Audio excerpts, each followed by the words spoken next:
kasaysayan, lihim na karunungan, kultura at tradisyon, mga kagamitang espiritual at anting-anting, mga katanungan sa isipan, bigyan natin ng kasagutan. Buksan mo lang ang iyong pangunawa, mahahanap mo ang susi ng hiwaga.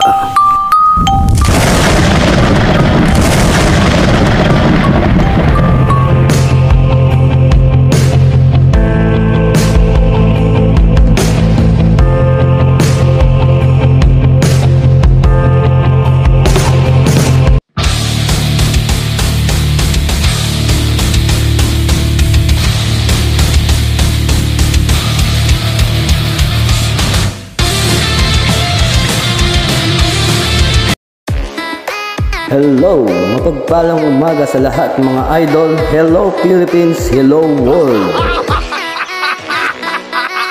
Isang masustansya at punong-puno ng kaalaman ng ating mga paksang tatalakayin ngayon mga idol. Sabi nga nila, slowly but surely, marami na namang usok ang ilong sa ating isisiwalat. At bato-bato sa langit, ang tamaan ay pangit. And anyway, dumako tayo sa ating pag-uusapan, ang hiyas ng ipo-ipo. Uy, teka, ito ba yung mutya ng ipo-ipo? At heto pa ang isa, quit yan ng shell, naloko na. Pero bakit nasa Lazada at bakit naka-online? At paano ba natin malalaman ang tunay na mutya ng ipo-ipo? Tara mga idol at pag-usapan natin yan dito sa Sine Mahika.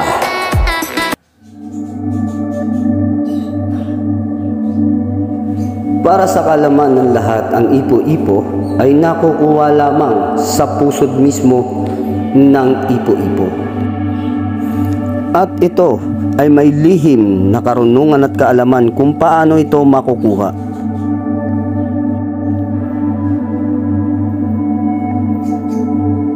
Ang gamit na kakailanganin mo sa paghuli ng mutya ng ipo-ipo ay yung bao na takalan ng bigas. At kinakailangan ang takalan ng bigas ay umabot na sa 10 taon na itong ginagamit.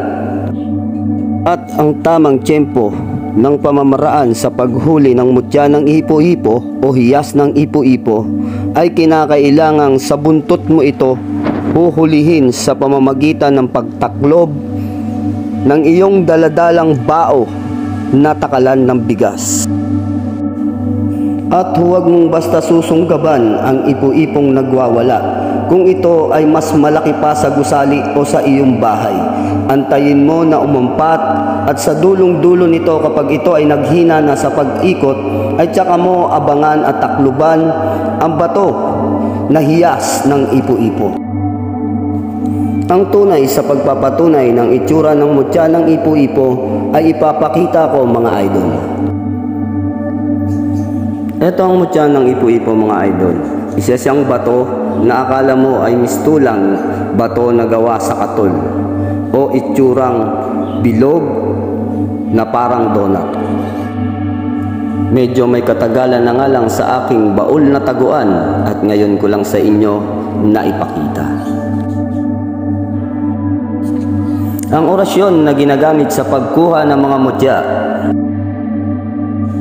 Usalin mo lang ng 3 beses ang mga orasyon upang maging maamo ang mga mutya at mas madali mo itong makuha at mas madali ring magpakita.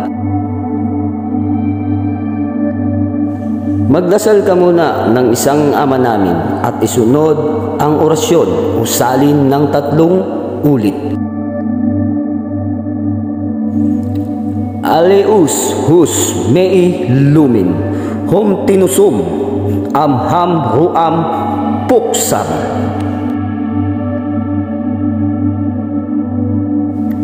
Aleus hus mei lumin, hom tinusum, amham ruam puksam. Aleus hus mei lumen, hom tinusum, amham ruam puksam.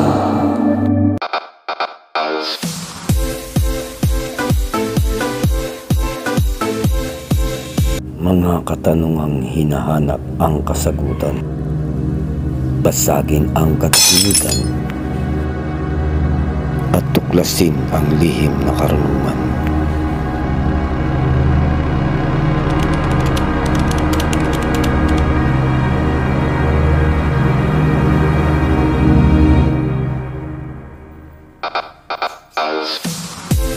At yun mga idol, siguradong marami ka na namang natutunan sa aking bagong upload na video. At sa mga bago pa lamang sa aking YouTube channel, wag po ninyong kakalimutang mag-subscribe, i-like and i-share. Maraming salamat mga idol, and God bless you more.